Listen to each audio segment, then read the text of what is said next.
Thank you very much. Welcome to Punchline Africa Television. This is Good Morning Africa across the continent of Africa.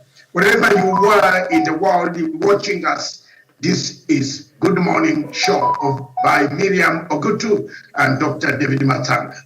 Miriam is in the headquarters of Punchline Africa Television in Nairobi. I am in the African headquarters somewhere in Africa. Good morning. And thank you very much across the continent of Africa. Thank you in Europe, thank you in America. Across the city and the country called Kenya, we have Gladwell Kiragu. Good morning, Gladwell. Very good morning, Judah. Good morning to Miriam. Good morning to our viewers. Thank you as you struggle to stabilize on the screen. Let's leave you. Let me come back to Miriam in Nairobi. I want to take this opportunity to pay my tributes and the tribute of my family and the Punchline community to His Excellency, the late Kibaki. From the day he died, I've written what I can write. I have talked what I can talk. I kept a legacy, and I picked a few good lessons from the legacy of President Kibaki. To be truthful, to be thankful, to be open, to speak the truth. At times, let it hurt the people, and that is something that I've picked. I can appreciate other people. I do appreciate President Uhuru Muigai Kenyatta for doing what we call implementation of what Kibaki had put in place. He has done so. He has done the infrastructure, which was Kibaki's Mark 1 that he brought. He changed the Thika Road. He changed most of the things. People could not pass through here, potholes, to reach wherever you want the foodstuffs to come into Nairobi. Kibaki set up an agenda to bring about the peace, the peaceful coexistence of people, despite the fact that there were too many other forces that did not want this to happen. Later on, Kenya stabilized. Yes, Kibaki brought the constitution. Uhuru implemented the constitution. Kibaki brought the constitution, and Uhuru Muigai Kenyatta implemented the constitution. The last 10 years has been implementation. Tell me, if there was somebody who did not like this constitution, tell me that if it was Ruto, he would have destroyed this constitution in 2013 when they took power. Because some of the things in the constitution that was brought in 2010, which Kibaki has left a legacy, some of them are not very, very good and not friendly. But Miriam and Gladwell, here is a man who has spent most of his time implementing part and parcel of the constitution, having so many commissions, some of them doing duplicate work. All these commissions, all this parliament, everything is duplicity. And Uhuru Kenyatta has maintained that. He hasn't wanted to destroy the momentum created by Emiro Kibaki, a Makerere graduate, London School of Economics graduate, a man who set Africa, a man who set an example for the rest of Africa to follow, that it is not only in your country that you can flourish. You can flourish anywhere. You go to Makerere to study. You go to London to study. But come back, remain a Pan-African, not a tribalist. Not a tribalist who thinks of his tribe. Kibaki did that. Kibaki scored marks on that. Kibaki became a Pan-African. Kibaki was not a tribalist who thinks about his country only. He thought about the rest of Africa. He did silent diplomacy, where he found that people were not happy. He did not touch. He went silently. When people criticized him of looking to the east, he did not antagonize the Americans and the British. He went slowly until they came to realize he needed what was called a government of a forward movement, not ever backward movement. That is the Kibaki tribute this morning. I hope you have captured it, Mr. Fred. Thank you very much. And that's one clip. The second clip that we want to do is across the bridge. And we hand it over to Miriam to do the necessary. Good morning, Africa. I'm ready with my all the world news, as usual. And then later on, we hammer it down. This is the moment that people have been waiting, that one day and one day alone, there will be 2 days left for you to name your presidential candidate. I know some people are not living nicely. I know Kiragu is not smiling nicely.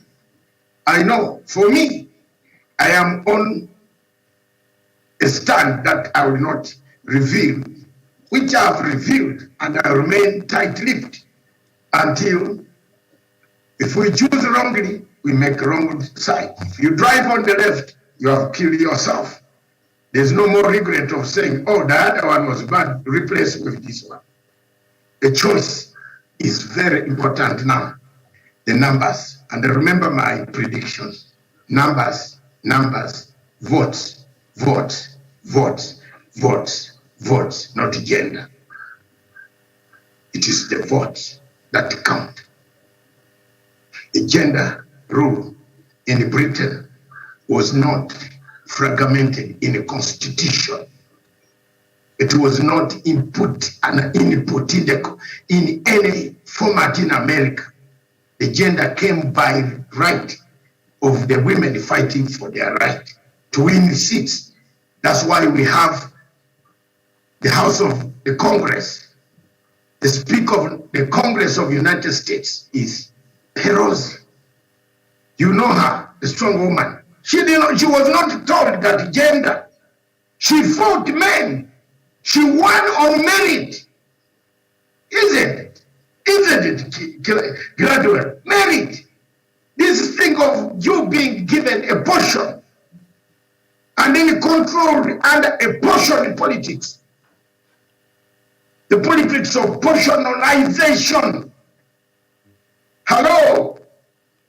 That this is the portion for Miriam Ogutu. Therefore, Miriam cannot operate beyond the horizon.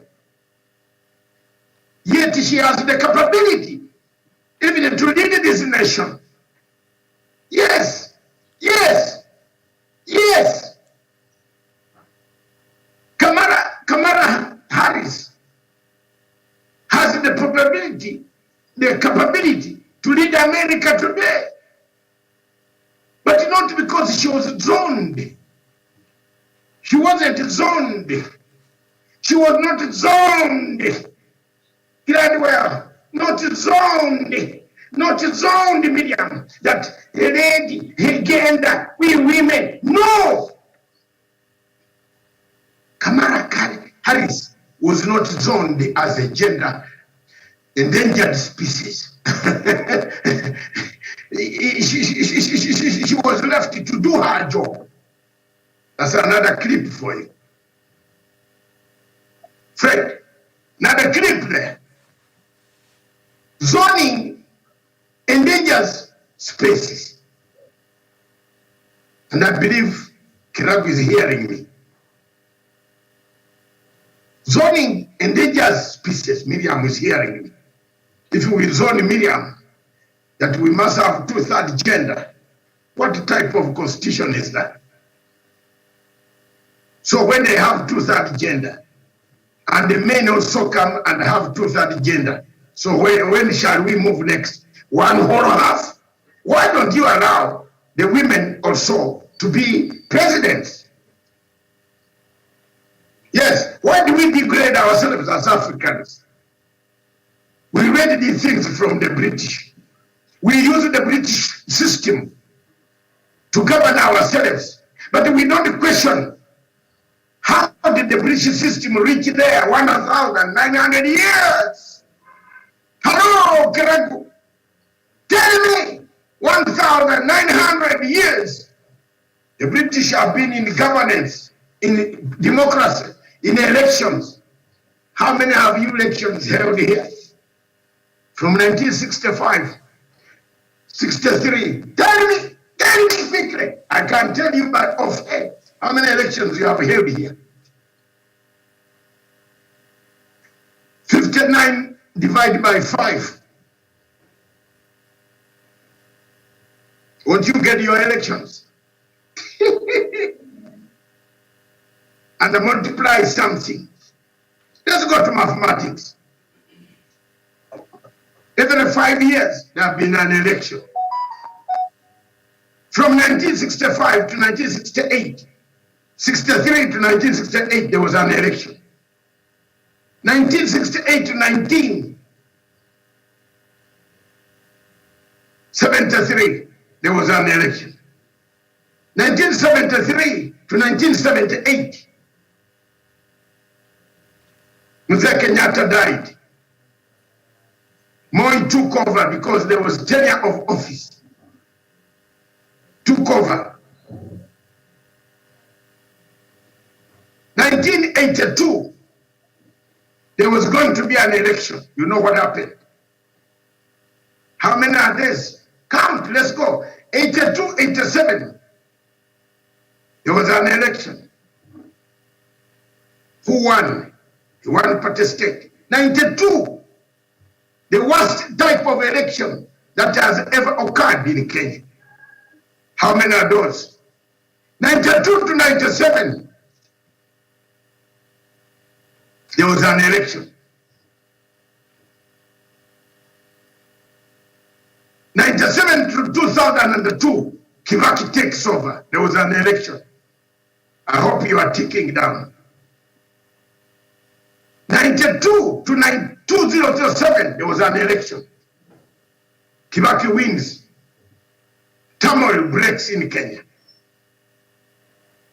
Chaos, 1,400 people killed, slaughtered, millions displaced.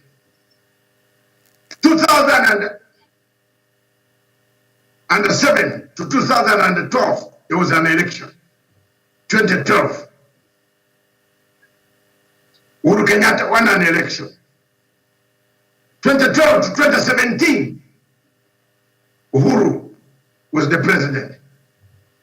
2017 to 2022, now, there's going to be an election in 3 months' time. How many elections are those? Grab.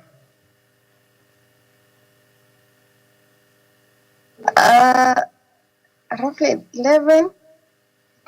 Miriam. 11, 12. For me. The production team should give us on the way as we go, Miriam. 7 elections. But 11 elections. 8. Look at that, because there were 2 times when there was none. So Kenya has held elections. And then you keep on saying you want elections. But don't you learn from these elections? What do they help you? Where have we gone? Do we improve on them, or have we improved? Or we still have the same problem? It's up to you. But the point I'm making here is the legacy of 210 Constitution implemented by Uhuru Muigai Kenyatta. I rest my case. Thank you. All right. Thank you so much for that. So I'll just bring us up to date with the latest headlines on the leading newspapers, and then Doc will bring us up to date with some newspapers from across the continent of Africa and indeed from outside of Africa. We start with the Standard newspaper, and Kenya honors Kibaki. That is the main headline. Former president's body will lie in state until tomorrow for Nanchi to pay their last respects before he is given a state funeral, and then he shall be buried on Saturday at his Othaya home. Running mate Raila's team seeks more time. Azimio leader cuts short U.S. trip as Coalition Council meets IEBC to ask for extension of deadline to agree on who will be his deputy. The story is on page 14. Fuel shortage returns as schools open. You'll find that on page 22, page 24, and page 7 on the Financial Standard. The Star newspaper, the main headline, running mate crisis, IEBC calls urgent meet. Ruto has also protested Thursday deadline as parties consider court action. That is on page 6. Haji tells of Kobia team over shoddy hate speech cases. The story is on page 2. And of course, the main pictorial there is Kibaki lies in state as Mourners pay their last respect. That is our former president. No love lost as Uhuru and DP Ruto comes face to face. That is on page 5. Wanyiri, why I won't be attending Kibaki's funeral. Okay. And then the Daily Nation. A nation mourns a splash of military color tradition amidst grief as the remains of former President Mwai Kibaki lie in the state in Parliament buildings, where thousands lined up yesterday to pay their last respect and to a leader described as a revolutionary and a visionary. The story is on page 4, 5, 6, 8, and 9. And another 4 crises as EPRA sleeps on job. That is on the back page. Running mate talks what IEBC meeting portends for parties. That is on page 12 and 13. And a joint investigation exposes Kenya's malnutrition crisis. That is on the inside. On health segment on the Daily Nation. So that is what we have on the leading newspapers this morning in the country. Back to you, Doc. Yeah, thank you very much, Miriam, for that. Let me come in now with the leading newspapers across the continent of Africa and in Africa, and outside Africa. The New Times of Rwanda says what re-election of French President Macron means to Rwanda. It talks about UK envoy speaks out on criticism about Rwanda-UK migration deal. Is it commercial or humanitarian? We have discussed that one here on this platform, and we have made the jury is out to make more. Sowetan, hii karatasi from Sowetan paper says, wheels of just turn on Senzo. Senzo, as you know, is Court's Eye family on bail amid the thunderstorms of murder. Trial of staying Bafana captain finally kicks off. This man was the Bafana captain of South Africa. The new vision of Uganda inside the Kagame State House list. Here is a picture of President Museveni with Madame Janet Museveni and His Excellency Kagame and the General Muhoozi Kainerugaba of the son of the President of Republic of Uganda, cutting a cake at the State House in Entebbe. On that side, women. And I was telling you this on the other, Charity Banabos rises to the first female SFC commander. So women work for their journey up, not to be apportioned. The first CSF commander. And the one story that catches my eye, Karamoja clan pays 120 cows for the wife. I don't know, this is still going on in Africa. And coffee deal in Uganda still the same. Miriam can discuss that in her data bulletins. The Daily Times of Malawi leave Chijunzuma alone, Chakwera. Chakwera is defending his cabinet and his, I don't know whether he's a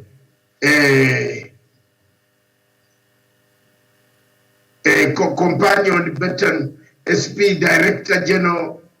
Yeah, these are officials that Chakwera came back, Medium, to power, thinking he was promising us very good English. and a very well-spoken ground voice, and he seemed to be also falling into another African trap, the trap of power. When you are in power, you change, tactics change, the voice changes. Even so he has fallen part of it. That is Chakwera. In Malawi, the newspaper, the Daily Times of Malawi, and then Chakwera, the Nation, says behind Chizuma, he's now fighting, pleads with the Senate to let SCB work independently. I don't know what that SCB medium you will find out for me, because the letters are very small. Yes, anti-corruption authority, anti-corruption bureau. So the corruption, as I said, yes, it is here. And the corruption bureau chief has come under criticism himself for being corrupt and targeting only the people he doesn't like or the former heads of state. So these are some of the things that have come to haunt our systems in Africa. We have quite a lot of interesting things taking place in Africa, and we don't see why we have been the way we are. Now, when you come to another newspaper from Africa, that is Malawi, we move on to Namibian. Keep Swapo in power until Jesus comes. This is Kiragu. Do you know when Jesus is going to return? Yeah. So, Africa, Miriam, I don't know whether you have a clue. You and I, we are Anglicans, and we always go. You are Catholic, isn't it? No, I'm a Baptist. But that's more or less Protestant. They say we split into several groups. So we almost believe in the same things. We do. Yeah? I'm saying we do. We believe in the same doctrine. Yeah. Yes. So do you know where, when, and how? He has already come to help me. For me, Jesus helps me every day. So when Swapo in Namibia says, until Jesus comes back, we keep Swapo in power. And by the way, unlike the former liberation organizations, Namibia has never changed, swapped leadership. Fantastic. Fantastic medium. Fantastic. And if you want to call us on telephone number +254 795. Yes. 638 145. Call us now. We begin with this. I think this is what Kiragu wants. Call us. We shall teach you more. Swapo wants Jesus to arrive. Then it surrender power. Don't hesitate. The phones are waiting. The phone is waiting here. Call us. We want to introduce our callers. Call us in the morning. Good morning, Africa. That's the number. Whether on WhatsApp, it's free. Why don't you enjoy our discussion this morning? Thank you very much. We keep on improving every day. And Kiragu, I think you are now impressed with what you wanted. Call us. And Miriam, let's move on. This is Swapo thing. I want you to comment on it, Miriam, until Jesus comes. Let me finish. Another one, the son of Namibia, ex-Groot Fortuin mayor, once incumbent, recalled. Groot Fortuin, I have been in Namibia, and I have gone to Walls Bay. Walls Bay. Miriam, I have traveled in this world. Give me a credit. My daughters, give me a credit. Walls Bay is where the sun, Miriam, the sand the blue sand. You know, you see, what is it? Sand dunes. Moving. You might think the world is moving. Wolf's Bay. So Grafton is one of the towns in Namibia. It's named after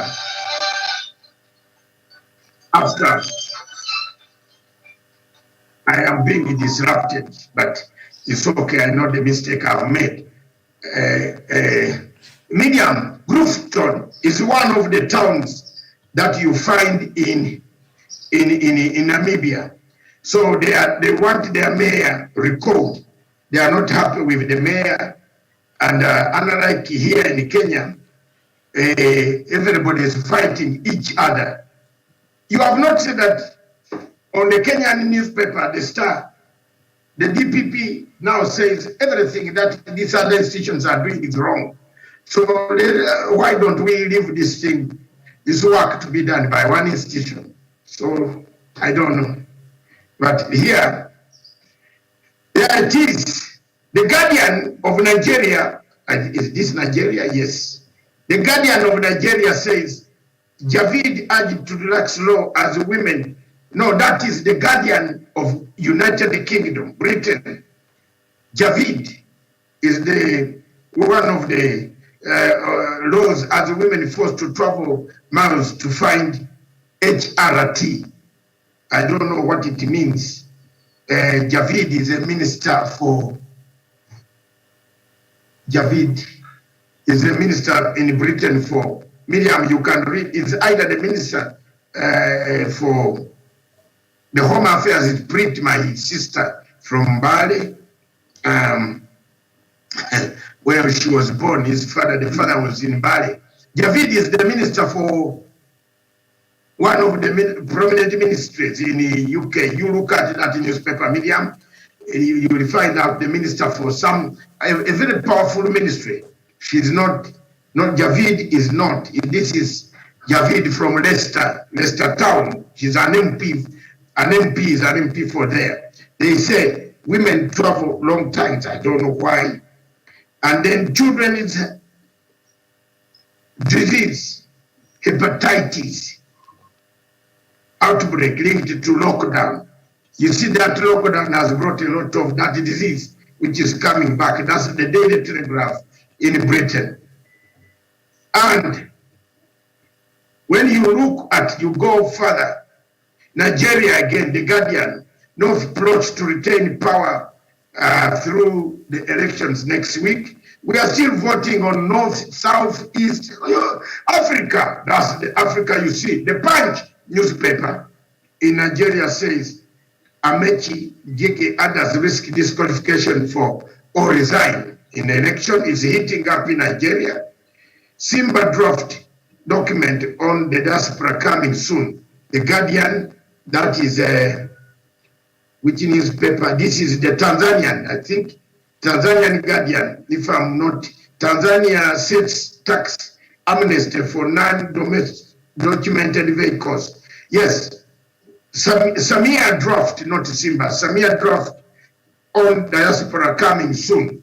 Tanzania is trying to put the diaspora also to vote so that they can vote. As you realize, Tanzania has changed its model since the death of Magufuli. In the Tanzania newspaper, the experts why 120 million ruby is grossly overvalued. This is a mineral. Ruby is overtaxed. So we don't know how it will wind up. Zimbabwe, the hardliners returned national dialogue. We have national dialogue to a handshake. And there is a fifth Zim COVID wave threatens. I told you that COVID is not yet gone. And don't relax I see everybody is relaxed. Now here it comes in. You see where it is coming, Miriam? It is coming in Zimbabwe. The fifth one is coming. And I told you May you are going to see people again running. Now here we are busy shouting, Ruto, Ruto, Ruto, Hasora, Hasora, Hasora. But we are going to be in chaos. So be careful about that. Zimbabwe, and corruption goes towards Zimra, is a corruption body, cracking on corruption, stopping Zimra people themselves who collect taxes. So they laid roadblocks to catch people to see. One of the things that I can now come, that is the end of all the news across the world, the little that we can pick.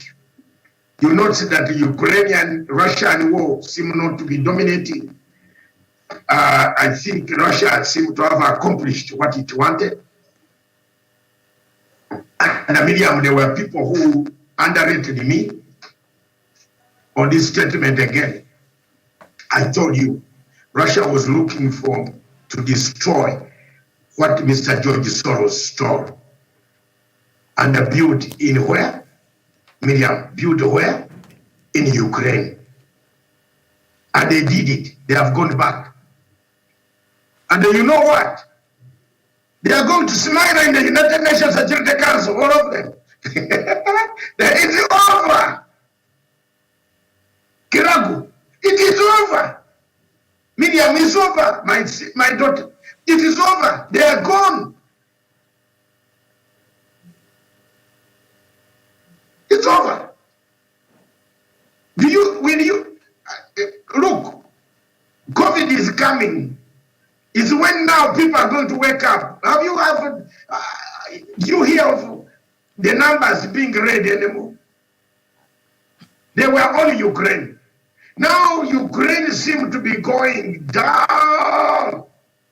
Russia achieved, said, Mr. You have refused to give us George Soros with our money. He stole billions and billions and went and banked it across in Ukraine, built banks in Ukraine. Under the orange, you remember the Orange Revolution, sponsored the Orange Revolution that brought and overthrew the president that the Russians want. And the Russians have that money in their territory. The former president that was overthrown by the revolution. Media, people then here in Kenya, when you are talking, they say I'm useless. But they don't follow. Now follow that. Why did Russia go? It went, it hit, it came, it finished, it is gone back. They have gone back to the United Nations Security Council. Now you tell me you are an African diplomat seated in New York, telling lies to your government that we are all right, let's go this way. Excuse me, Miriam, now how do you explain this? Everybody who studied international relations should be able to know there are certain things you can put your mouth in, but don't even speak. The best that African countries should have done was to exit, to abstain. Have you seen that in Kibaki now? Miriam, have you seen? We were here. Are we there now? Are you hearing of Russia again? Tune on your TV there. They are talking about hepatitis. What is it called? That thing defeats me. They are talking of the diseases in the home. They are talking about their taxation. They are not talking anymore about Ukraine. Because why did America not go there with troops on the ground like it went to Afghanistan? I close my case. Thank you, Miriam. Until Jesus comes. My Jesus is already on my table and in my tea. Can I have my tea from my Mombasa? Sisi watu ya Mombasa, Miriam, tunakunywa chai. Tunakunywa chai. Hapana chai ya maziwa, lakini tunakunywa ile chai ya ndimu. Thank you very much. Back to you, the headquarters, Miriam. Very well. Thank you. And perhaps we some of the stories that made headlines this morning, as even we continue to mourn and remember our late President Kibaki, who right now, as we said there earlier, is lying on the Parliament buildings there for public to go view him. Any Kenyans out there who might find a bit of time between now and 5 p.m., you can walk into Parliament buildings and pay your last respect today and tomorrow. The viewing started yesterday, and of course, President Uhuru Kenyatta led the country in that exercise. But there are also other stories that are important, and one of them, the IEBC and the running mate crisis that we shall look at. But first, I'd like us to look at this Haji story. I don't know what is going on there in the DPP's office. Let's find out. The DPP's office and the National Cohesion and Integration Commission are embroiled in a fierce battle over the prosecution of hate speech suspects. The row stemmed from the prosecution's decision to drop incitement charges against Meru Senator Mithika Linturi, which NCIC insists was ill-advised. The commission said it is empowered by law to investigate complaints of ethical and racial discrimination and make recommendation to the Attorney General. In March, a 17th letter to DPP Nordin Haji, the Commission lists the Kenya National Commission on Human Rights or any relevant authority as the agencies it should report to. The Commission shall investigate on its accord and on request from any institution, office, person, any issue affecting ethnic and racial relations, it said. But in a leaked March 24th letter seen by the Star, Haji tells of the NCIC for moving to arrest suspects without the nod of his office. He said NCIC was engaging in cheap publicity in total disregard of the tenets of the criminal justice system. It is a despicable and regrettable attempt on your part to achieve cheap publicity and notoriety, which is damaging the regulation of the criminal justice system, Haji said. And I think this is in reference to the arresting and, of course, the dropping of charges. Meru Senator, we saw how that played out. So Nordin Haji is saying, it is now saying NCIC does not have the power to go and arrest, but I don't know what's your thoughts on that? Maybe we start with Gladwell and then Doc can tell us what he thinks about this. It's not the first time the DPP is involved in, the office of the DPP is involved in a public spat. Go ahead, Gladwell. Miriam, thank you so much. And as you've said, it's not the first time the office of the DPP is involved in such a thing, because actually with some of the words we hear outside here as a result of hate speech and also intimidations, they comes from that office. And so them saying, we also have like the case of, the Meru, is he the governor or the MP? Yes. And we can see, sorry? Go ahead. Yes, and what we can see is the hate speech and intimidation. And some of the words, for example, the word like Sipangwingi, it all came from the same office, and the Kenyans embraced the words, and that is what is actually running even in the streets. And we can see that some of these hate speech, they don't actually end up well on their side. It all starts as a joke, but at the end of it all, it just lands them into trouble. And the funny thing, we as Kenyans, they are the still same people. We want them to lead us. The same people who are actually introducing such words to the public, the hate speech and the intimidation. And the funny thing is that most of these things, they actually fell on women. I remember there was a time in Shebesh, they had all actually with the Pasaris, they had all walikuwa wamekusanya wamama and they had to campaign against particular words said against women. So you can see the hate speech and most of the intimidation, they always actually fall on them, and the funny thing is we all embrace the words, yet the repercussion they can have. For example, the word spangwingwi. I thought it was said that is a hate speech and should not be used, but what is happening right now? The word is still being used. And actually, the funny thing is the people in the public, the people in the power position using the word Sipangwingwi, the people who want to elect, the people in positions. So I think, such things should not be happening in the higher position offices. Okay, so now the DPP took issue with NCIC for failing to conduct proper investigations and have the same reviewed by his office before arresting and presenting Linturi to court. Haji said at the time NCIC was swinging into action to arrest Linturi, his office had already directed the Inspector General of Police to institute investigations. So the DPP is saying that perhaps NCIC just went ahead of the cat went ahead of the horse, which perhaps we can see now conflict of interest.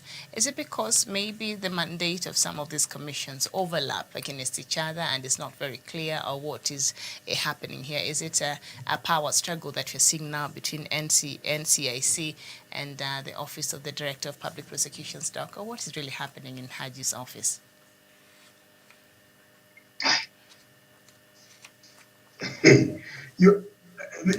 Miriam, I asked you to avoid this, but since you have asked me, I will try to be very moderate, because it is being handled at a different level. I will not be involved to talk about it. Why? I find it very interesting that we want to fight corruption, but at the same time, we seem not to want to fight corruption. So, since the matter is being handled elsewhere, maybe I might not be very useful. But this is on hate speech, not necessarily corruption. NCIC, Hajis is telling NCIC the reason why some of these cases are flopping. Then now, it comes to what Matsanga has been saying. I have been telling you that part of Kenya's problems are structural challenges. That's it. I've been saying so. Duplicity of activities. We are duplicating activities. Why don't we, when we brought this thing to change the BBI, people refused. So now you see where we have ended. When Uhuru Kenyatta said, let's merge some of these institutions, there are too many, taking too much work, taking too much salary, taking too much money out of the government. The ballooning of the wage bill is, as a result, even Kiragu is breathing hard, because ballooning of the wage bill comes from these institutions. Some of them duplicate the job they do. In others too. In any normal democracy, the office of the DPP is independent. It relies on, can you hear me? It relies on police.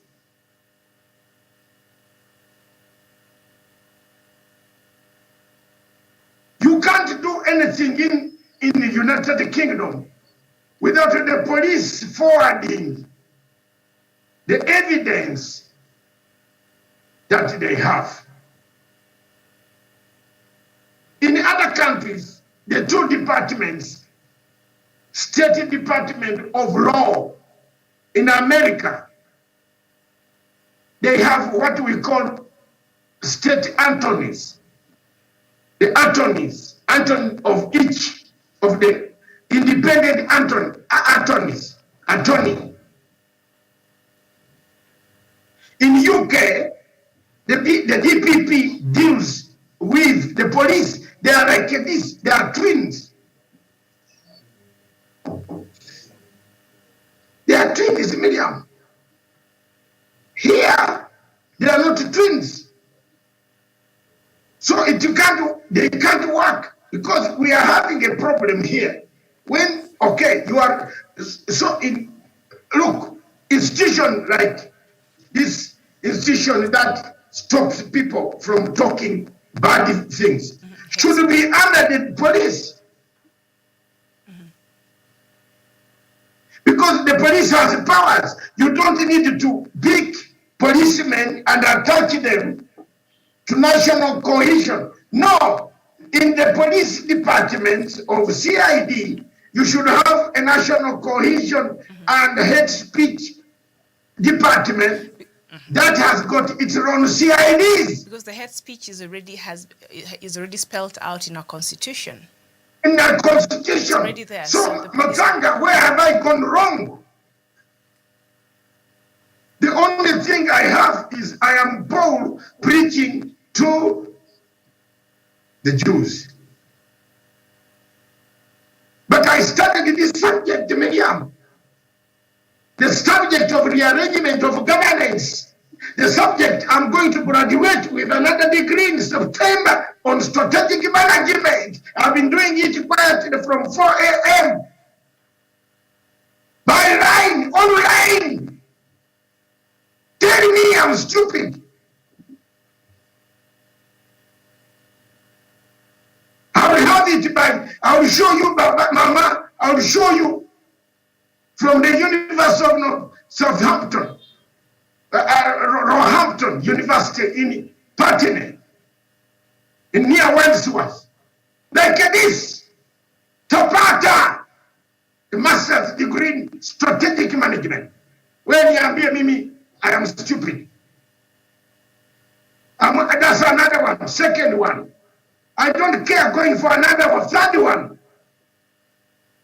As long as God gives me more power, because I want my brain, even if I'm poor, I want to die, and the people say this brain is gone.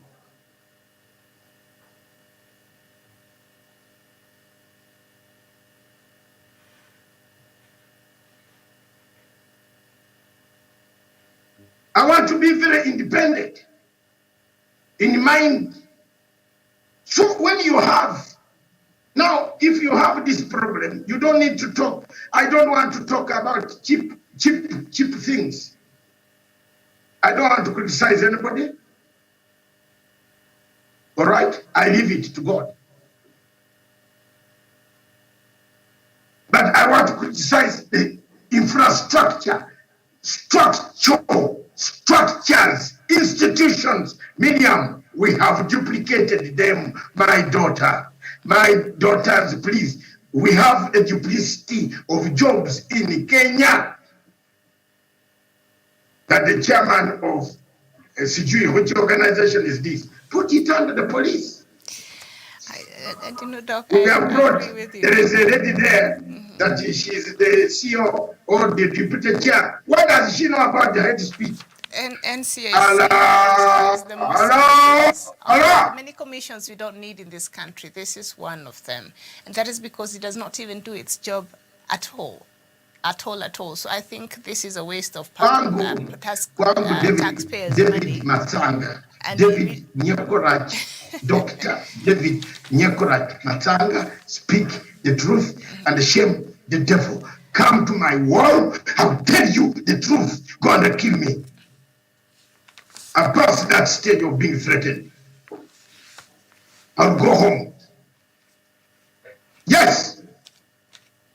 But what I'm setting up there is powerful. Medium, you won't regret. You will be wherever you are. And you will enjoy even more. I've been working hard. Don't think I'll let you rather kill me than me succumbing to telling a lie. What is this institution for? These institutions must be put. Now they have found themselves. You have a Speaker of Parliament in Kenya who has declared with his suits, cheap suits walking around that is a Speaker of Parliament. When he has declared interest, what type of life is this? That is a Speaker of National Assembly. That Lusaka, a wheelbarrow seller, who even sold a wheelbarrow for 100,000. These are cheap people. Cheap. Allah. Senor, you tell me I'll go. Senor, so what will you do? Don't kill me, but allow me. This voice, you'll hear it somewhere else.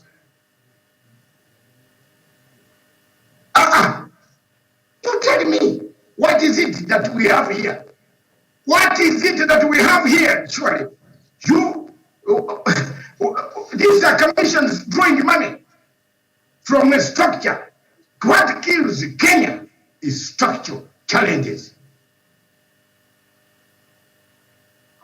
And these structural challenges creates people like Mulukomen, who does not condemn the behavior of Ruto in allowing them to insult Uhuru Kenyatta, but he condemns the behavior of President Uhuru Kenyatta because he's observing SPOs. SPOs. What are they? SOPs? Yes, SOPs, Miriam. What are they called? We have forgotten about COVID. Standard operating procedure. Standard operational procedure. Shakespeare in English. Come on. Uhuru Kenyatta yesterday was observing standard operational procedure. Mulukomen doesn't condemn that, condemns Uhuru Kenyatta, but he doesn't condemn his mouthpiece. Was laughing like laughter has come for him only. That as if laughter has come for him. Allah, I've done my best. My children, I've done my best. I've got nothing out of it. I'll go home one day. But you will not, Miriam, you will not go down. Believe me or not, we shall be standing forever and even better. Because we have a cause of telling the truth. And that's why I tell the truth. Why I'm insulted, why I get 20,000 insults, 10,000 insults every day. Graduate has come in at times to defend me. I am the only one in Kenya who receives 10,000 insults a day. But the truth, this commission does not arrest any people who insult me. Yeah? Unaona? So we have a problem. The insults I receive are because I defend Uhuru Kenyatta. But if I had to defend the man of the wheelbarrow who says I've stolen from you, and God grew up with me, I was a preacher, evangelical church, somewhere with Bible running around the villages of Eldoret, if I was to speak for him, people will praise me more. But I chose to speak for Uhuru Kenyatta as the President of the Republic of Kenya, and the legacy, to keep his legacy. You can kill me, go to a transformer, I will not change. I will meet him in AU very soon. Very soon. Can I repeat that? Very soon. And Africa will go on. You think I'm not fit to, with almost 4 degrees? Actually, I cannot also run Africa somewhere. See, you know why God has kept me? You never know. So you can insult me up to morning. No problem. No problem. No problem. No problem. But Ruto will not be a president here. Sorry. Tuambiane ukweli. Should be God has got, Miriam, that would be that God has just become very angry against people of Kenya to give a feast presidents. When God told us, Zakayo should bring some things and say, I've brought everything back to you. So allow me in the kingdom of God. Allah.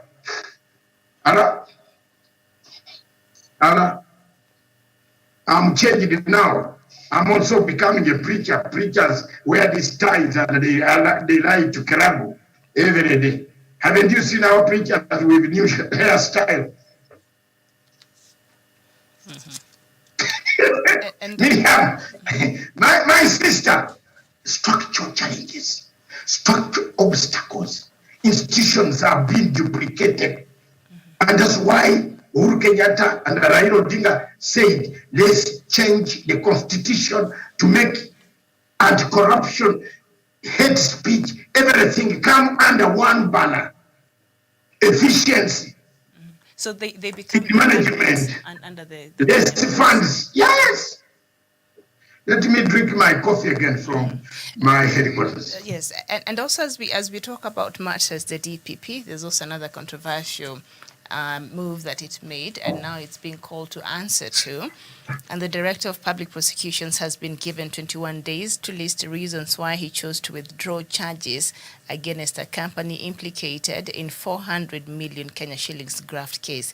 The company is accused of being involved in the supply of faulty transformers. The DPP on March 22nd withdrew charges against Mua Company, its directors James Njenga, his wife Grace Wanjira, and son John Mungai. No reasons were given to the withdrawal of the charges against the three, as the matter was mentioned before trial magistrate Felix Kombo. It was noted that the DPP was yet to indicate the reasons, so he decided to just withdraw these charges against these companies owned by these persons, and the company has been implicated over 400 million graft case, 100 million Kenya shillings, and they supplied, I think, Kenya Power with faulty transformers. But the DPP withdrew that case, the charges, and he did not give any reasons at all. Maybe you cannot prove that they were faulty. They were faulty. Kenya Power has said they were faulty.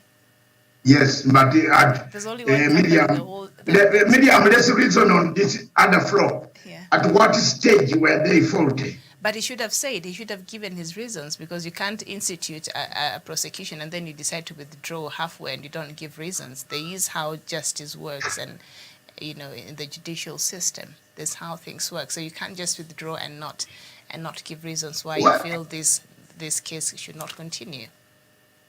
Okay, I think. And his office failed to do that. Let's jump.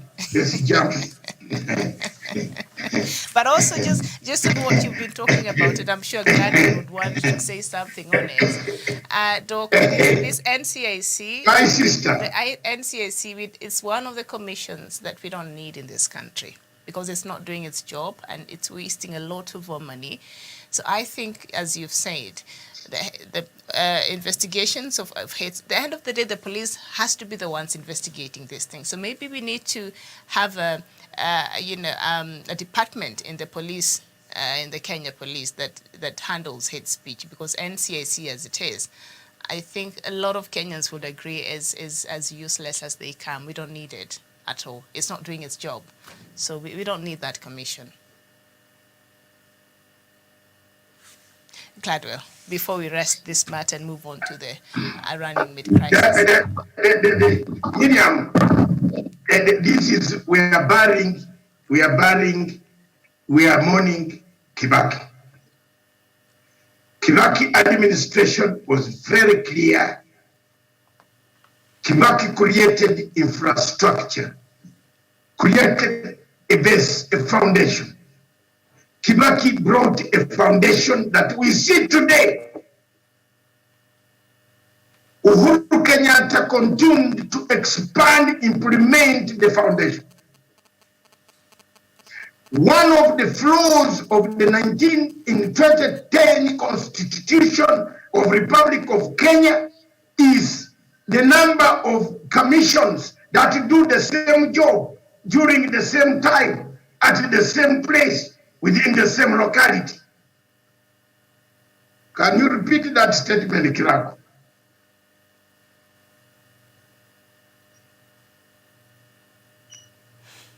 Just a duplicity of functions. Look, repeat. Let me repeat for you. The Constitution of Kenya created institutions, commissions that do the same job, in the same place, at the same time, with the same energy, using different resources, but doing the same thing, and the end result is the same. And they are all inside there, each one having a car, 6 bodyguards, another one 10 bodyguards, others even their wives are guarded as they go to the market. Are you with me?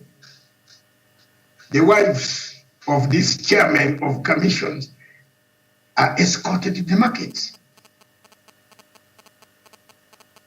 Can I tell you, Miriam, that David Matanga, I think one of these days I'll take a photograph while I'm in you cannot believe how the number of the crowd that I get in the market. Did you know that the Kiragu cannot believe Dr. Matsanga goes out in city market, buys his things in a basket, nyama, fish, kutoka Lake Victoria, Kisumu, home. And I come out with my basket. You didn't know. People follow me and said, no, don't carry my food. I don't go with anybody. There are baskets. You see these big baskets for shopping. I like it. I want to see my apples, my pineapples, myself, my everything. Listen to me. I buy. But chairman of parastatos, bodyguards, their wives are escorted. You are paying. You got the taxpayer in Kenya pays for the escort. Kiragu has not eaten the whole night. I'm not saying you, Kiragu, you have not eaten. You eat. That's why you are here. But look at the people who don't eat. That's why you find people in Kenya, if a certificate is removed from you, you have to cry. I know it is unfair, but you have to cry. Do you know why people cry? You saw this Bahati. The younger man was crying. Why? Was he crying because he's going to sleep in Gorokocho, in Mathare slum down every night? He was crying because he wanted to come on fame.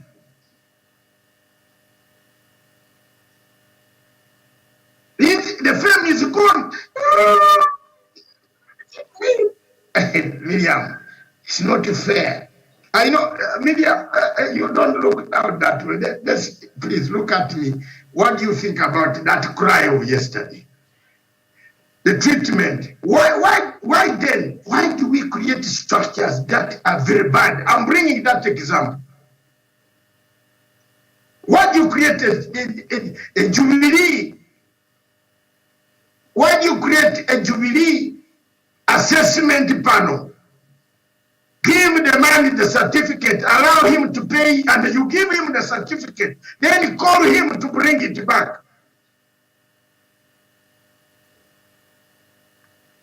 That's why the man was crying. Institutions are wrong. Too many institutions are very duplicitous. They duplicate their jobs. You have a committee that assesses election board in Jubilee.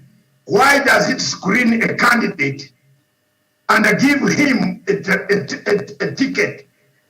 And then later on, call on national media, bring back the ticket. Why don't you call the candidate? He comes in table, sits down with you, and say, look, here in Mathare, we have the ODM at the biggest number.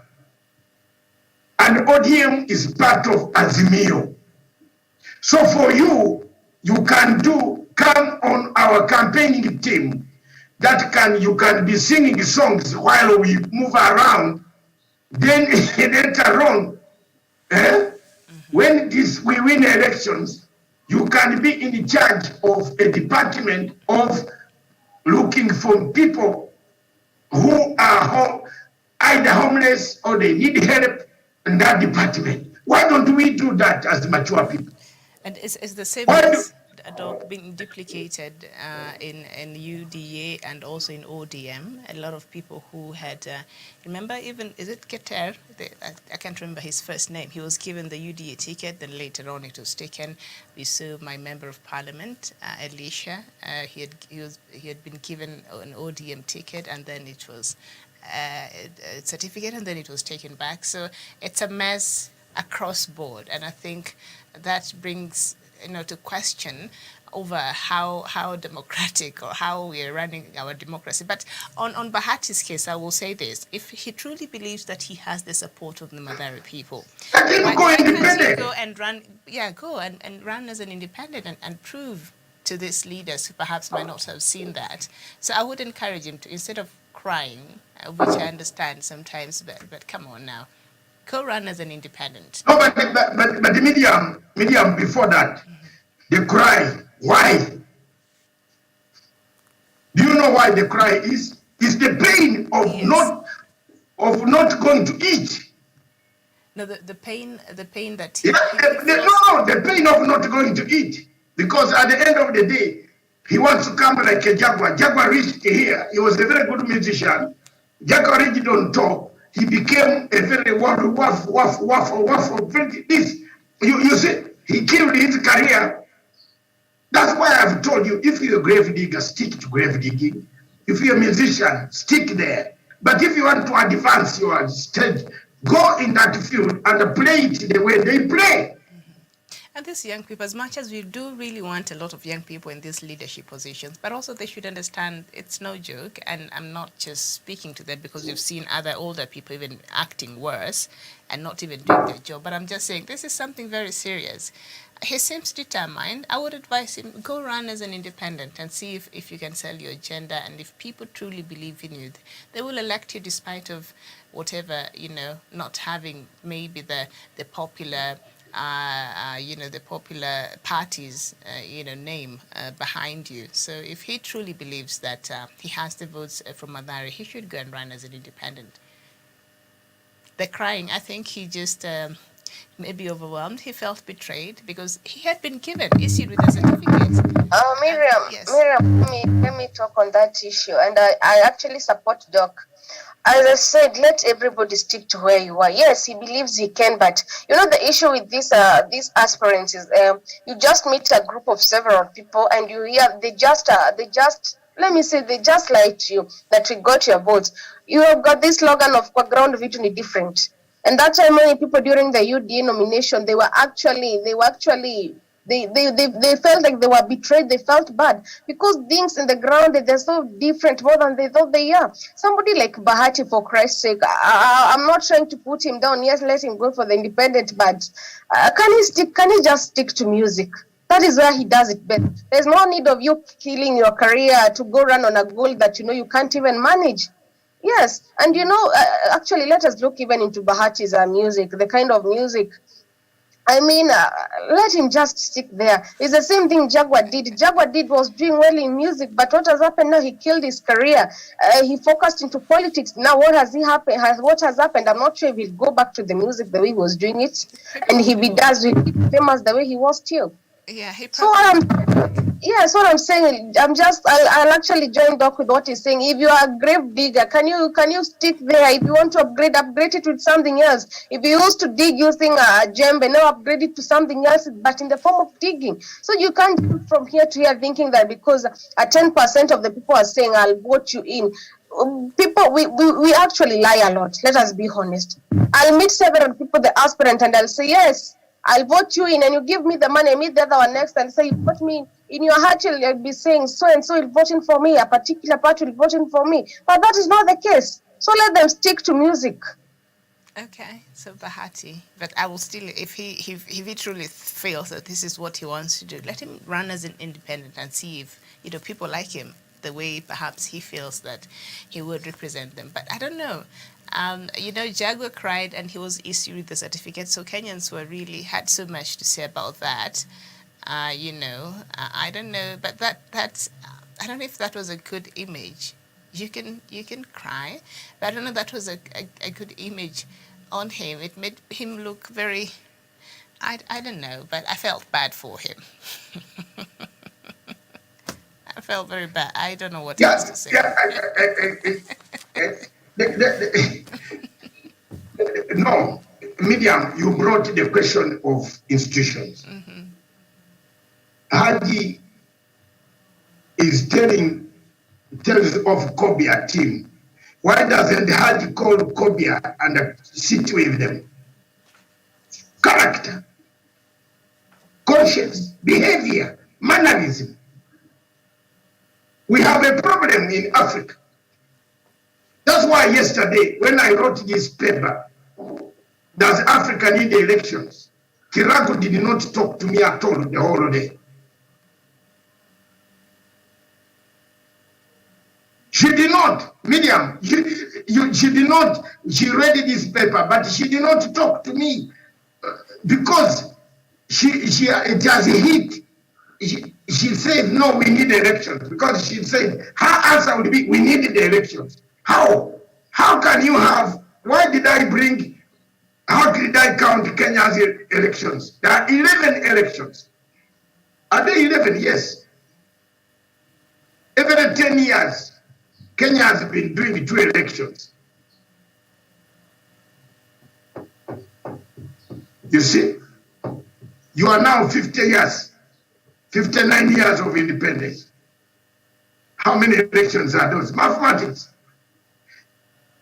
I didn't do mathematics. Our people there are people there in the headquarters, Medium, whom you should be ordering to do mathematics.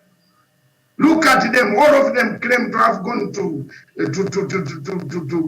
this university, that university. What the mathematics yapo? Mimi, I was a very bad mathematician. And I failed mathematics. So when you have every time institutions, we are not talking with each other. We are talking at each other. Am I wrong? Even the Jubilee Party is talking at their candidates. ODM is talking at their candidates. UDA is talking at they are not talking with each other. It is very simple for you to call that young man who could commit suicide. Do you know that he could commit suicide the way he was crying? If it was in Britain, you should have been taken for counseling. He has a very wonderful wife. She will console him. Oh, no. Yeah. There are people who have committed suicide and left very wonderful wives. The wife is his strongest support and cheerleader for what we've been seeing. So he is okay. Miriam, what is wrong with you? He has a strong wife, but why does he cry in the public? Yeah. Because there is something wrong. There's something wrong with our society. Absolutely. There's something wrong in how our elections, our electoral process, and of course the party primaries, we're expecting this kind of chaos, but I think they should, something that you've suggested, Doc, that I think is very important. You don't just call these people out of respect and just, a mature, a developing democracy that we are, call them and tell them, like you've explained in the case of, Mathare, this is why we settled on this, and this is why, instead of just not caring about, because this person had offered himself and you gave him the certificate. So you can't just, rubbish him like that. There should have been proper procedures, and I agree with you on that point, and how to perhaps call him in respectfully and tell him, this is what is happening and this is why we have arrived at this decision. So if you would like, you'd like for you to help us in this other position and bring us also, be the voice of that generation that you're representing out there, which I think a lot of these young people for the first time shall be voting, and you don't know the kind of influence they would have, Bahati would have on them. So I think the manner in which this was handled, and others we've seen also in ODM, in UD, and these other parties, is outrightly not okay. So I agree with you on that point. They could have done it better. Yes, that's all I'm asking.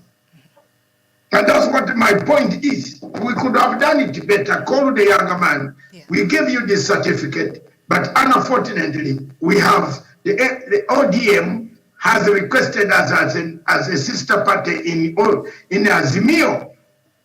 We want you to relinquish the certificate, and we shall put you somewhere else where you can be useful.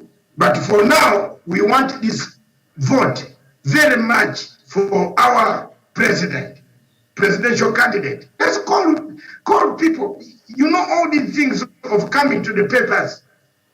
You can call each other. You can call each other. There are institutions in this country that have worked so peaceful, so peaceful in media. Yes. One of those institutions is the army. The Kenyan KDF. Do you hear this type of stupidity? Am I wrong? Do you hear? Yeah. One of the institutions that has been very successful in the Republic of Kenya is the Kenyan Army. The second institution that has been molded is the National Intelligence Services of Kenya. At the moment, you don't hear wrangles. You don't. They are gone. Because people at the helm know how to talk to people. The institution has, you know, several cadre stages. I'm speaking very frankly. The parliament is gone. The National Assembly is pretty gone. The speaker is more or less of a merchandise cartel. A cartel. Speakers of parliament are more or less like cartel mafia in Sicily. That institution is gone. Am I wrong?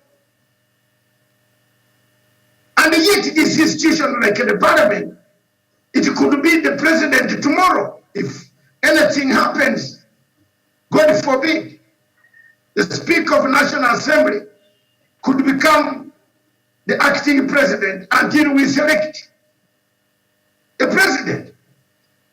But it is institution, someone wakes up and says, I am J.P. Muturi, I am a member of Democratic Party, I have joined one wing which is competing in the election, and I would still remain the speaker sitting in the chair. You bring your things.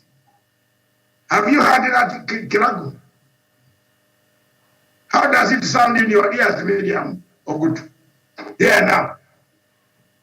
That the speaker we lost, the parliament we lost. How many institutions have I mentioned that are gone? They are gone. 2 institutions still stand very clear in Kenya.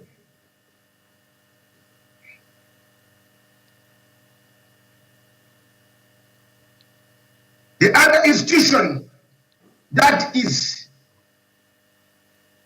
working hard in Kenya, where you see,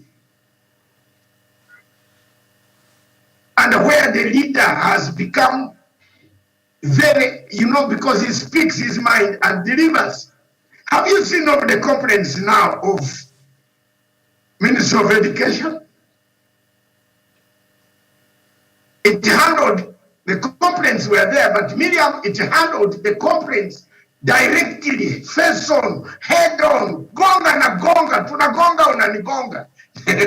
Until Kiragu, am I wrong? Yes, parents are suffering, but the parents also find that the timetable is good.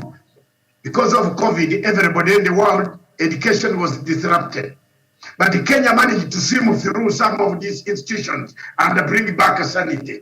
That is a credit. Look at the judiciary.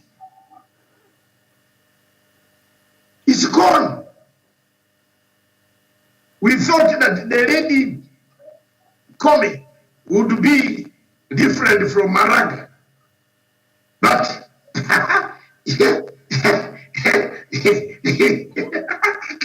when she started reading her judgment, you know what I did, Miriam? I said, I wish I were drinking brandy like in those days. I would have ordered for my full bottle and drank. When she read The first 2-3 words, I knew BBI had lost. Look at my eyes, and I look at them. I knew. I saw it coming. It is not what we wanted. By the way, I put a hold on that application to the East African Court of Justice and Human Rights in Arusha, but I'm going to go to it later.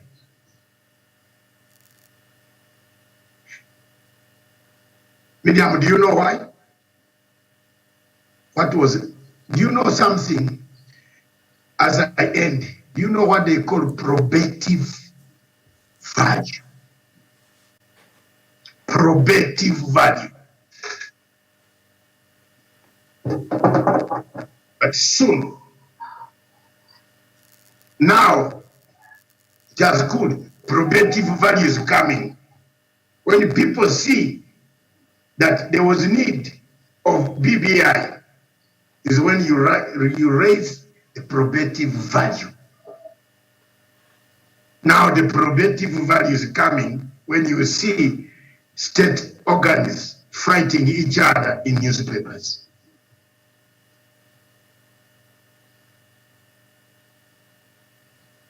I submit my case, and I can do you a takeaway if you want. Before you do a takeaway, as we conclude the show, I think there's something we've not had time to talk about, and this is the dilemma that now parties and the IEBC finds themselves in.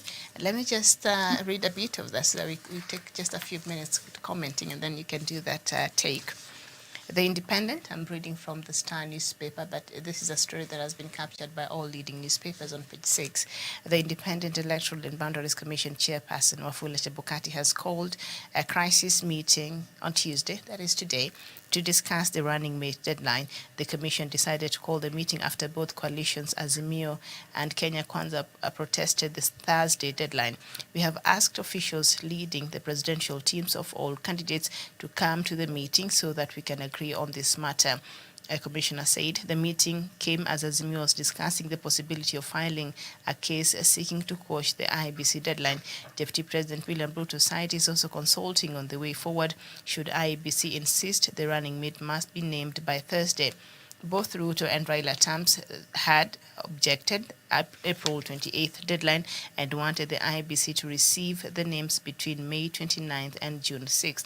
However, in a no-holds-barred letter on Sunday, Chebukati insisted presidential aspirants have until close of business on Thursday to submit the names, and the IEBC's strong position is said to have triggered a crisis within Raila's presidential campaign team, as it was resolved that the ODM boss must shorten his U.S. trip, and I think he should be flying back to the country, Raila. But also this is something that was opposed by the other side as well, the Kenya Kwanza coalition.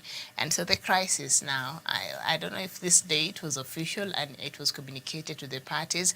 Why was it not very clear to the parties, or, was the communication by IEBC not clear enough? I don't know. What are we seeing here playing out? Gladwell. Then Gilandi will have a go at it first. I think let Doc talk about it. Let Doc. I hand it over to Doc. Okay, go ahead, Doc. Straighten your question again. I'm saying this crisis we're seeing right now, is it because the IEBC did not communicate clearly about the deadline, or is it that the parties who chose to hear what they heard and not pay attention?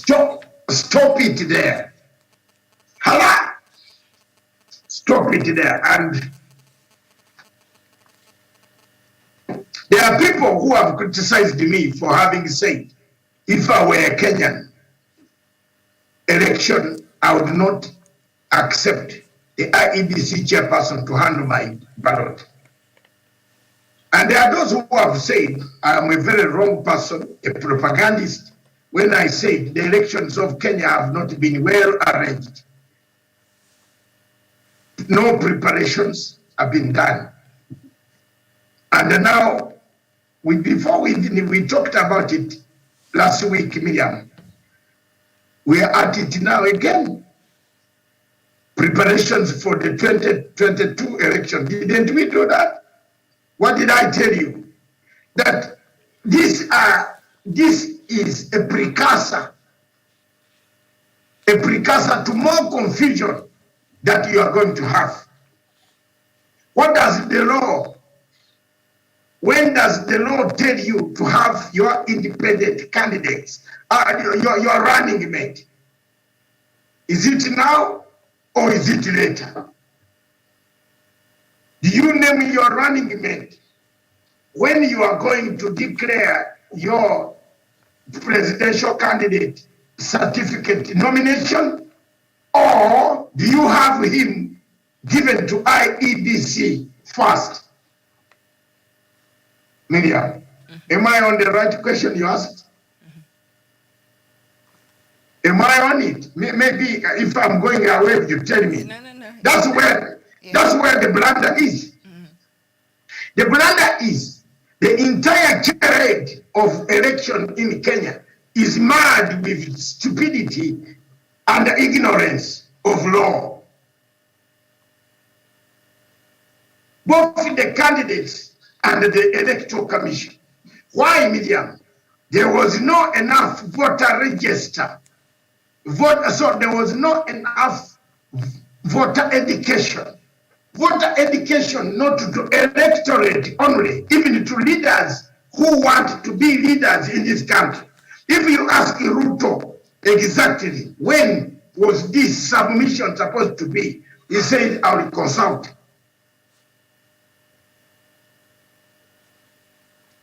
Makao Mutua wrote a letter to the IEBC. He's a lawyer. Can I now shock you? Have you looked at that section where the IEBC is standing? Can I refer you to the Constitution of the Republic of Kenya when there is no particular date? But there is power to say the IEBC by tomorrow, 28th, how many months to the election? They must have all the lists of the people going to take part. But now, I want to ask one question. Mr. IBC, what about if you name, Miriam, this is very interesting for you. If you name a presidential candidate who is not on the voters register, what will you do?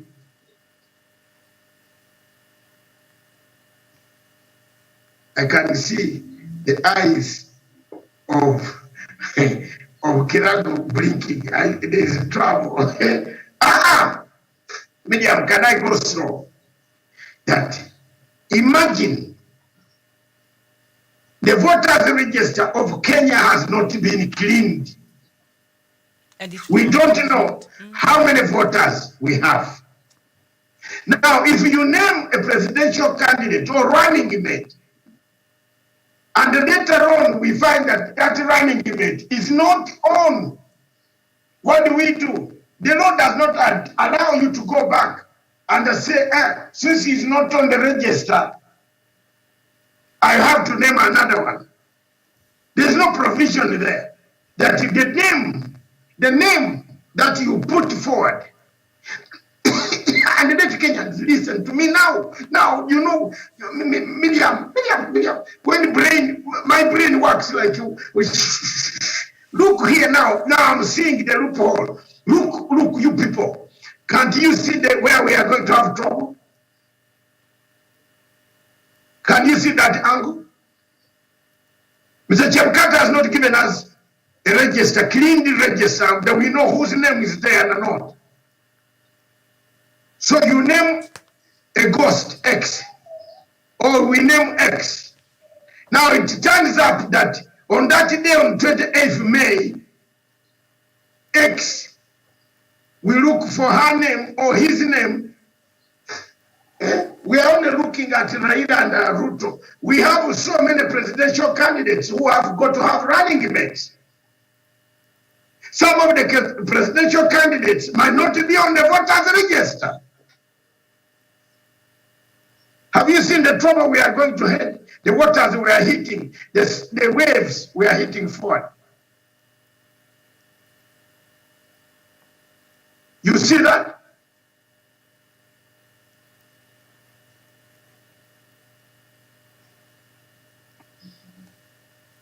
Tell me. So we have a problem here. The IEBC itself is a problem. The candidates themselves are a problem because both of them have not interpreted the law.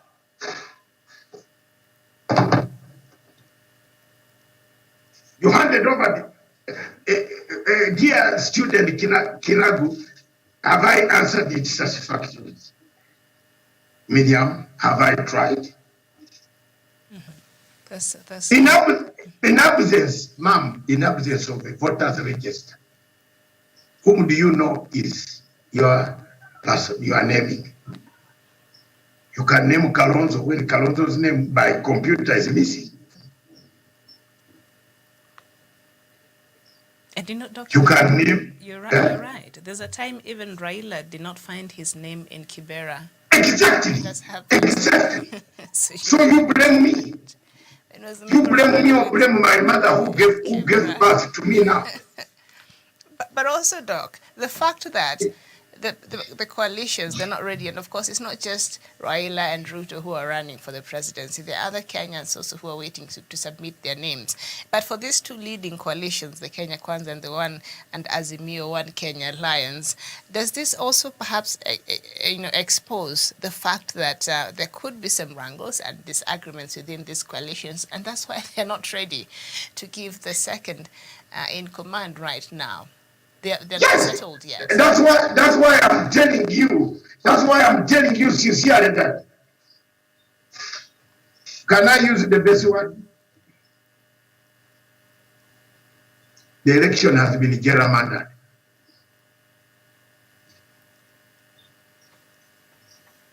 There's gerrymandering. You change the posts, you change laws. You are now changing laws. You want the law to be changed. You are calling these guys. Why doesn't, if Kibaki knows this is the law, stick to the law. If they are not ready, let them take you to court and let the court decide. But you cannot again call them. Let them name the person. Let people, Kenyans, know that Miriam will be the running mate. And you are right. This Azimio and the UDA, they are gambling with the Kenyan lives. They are gambling with your lives. Can't you see? They don't know. It means we have been doing politics based on stupidity. Ruto told us we are ready now. Bring election that even if you bring a cook from Raila's home as a returning officer or Oburu, we shall win. Now, why is he not ready? They're not ready. And in Azimio, the process that they've started for them to get a running mate, I think it's a very slippery slope if you just follow what it is that they're proposing here, that people to submit their names. So according to a story I'm just reading here, even Charity Ngilu has been asked to submit her name to this committee that shall be vetting the deputy presidency. Martha Karo, I think, is in there, Kalonzo Musyoka and others. I don't know. So this committee, will others feel as if this has been compromised and all that? It's a very slippery slope there in Azimio. If from the committee that you have set up in Azimio, there is a dispute and you feel you are the one to be the running mate, where do you take your complaint? You feel one of the committee members maybe is siding with one candidate. I mean, there's always issues. I think this is a very slippery slope there in Azimio. I don't it's not slippery. We have made it slippery and we are going to cry tears. Didn't I tell you that let some people prepare River Nile style of canal from their homes? People will cry tears.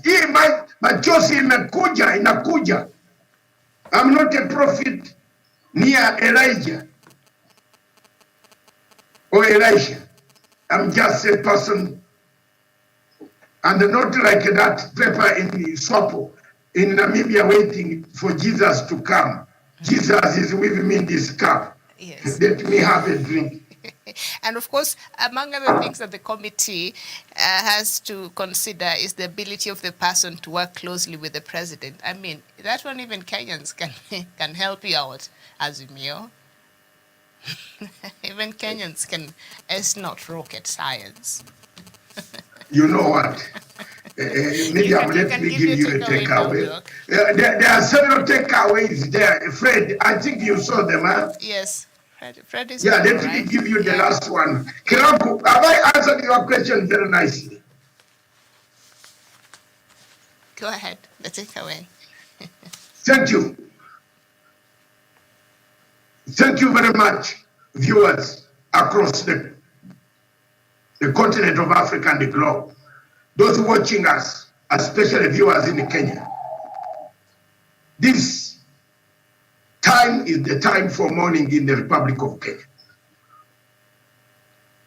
We are mourning a man who brought the Constitution of the Republic of Kenya in 2010, who has left us. The Constitution of the Republic of Kenya of 2010 created several institutions that became dangerous to the same constitution. For example, we have too many commissions within the Kenyan constitution doing the same job and at times conflicting each other on every time, every stage, every movement they make. We have commissions that duplicate the jobs of other commissions, which has made it very difficult for other institutions within the state of governance to perform. The daily outbursts that go in this country about the commission institutions superseding each other, overriding each other in terms of policy is what makes a retardation of the same constitution that one of the founding fathers of this country, who has left us this week or last week, and we are in the mourning period, stood against and brought us that new constitution. Is Kenya and the Kenyans, are they aware that if we don't change some of the aspects of the constitution, we shall find a gridlock? We have a constitution that allows a Speaker of National Assembly and a Speaker of the Senate to choose sides while they are holding office, and they remain in that office. We have a constitution, in Kenya that allows in this country the chairman of the Independent Electoral Boundaries Commission to make a mess of himself to avoid, to make elections look like it is just a daily exercise, yet it is something that always brings chaos in African countries. These two instances of the IEBC trying to talk when the law is very clear, is what makes you wonder as to whether the IEBC is capable of running the elections of 2022. And two, without the voters register, how will the people of Kenya decide who is the running mate when you haven't seen a cleaned up voters register to know whether the names that you are going to mention are part and parcel of the voters register? Did we do this too late? Are some of these actions delaying the preparations of 2022 August elections? The answer is yes. We seem to have derailed the train from the day we failed to gazette, to publish the voters register 6 months before elections. I submit. Therefore, the Kenyan Constitution, which the late Kibaki helped to bring to us, needs a lot of revamping. Thank you. Very well, and that is where we end the show this morning, the extended Hello, version of Good Morning Miriam, Africa. how are you? We're ending the show. Oh, yes, fine. Yeah. We have ended. Yeah, thank you so much for watching.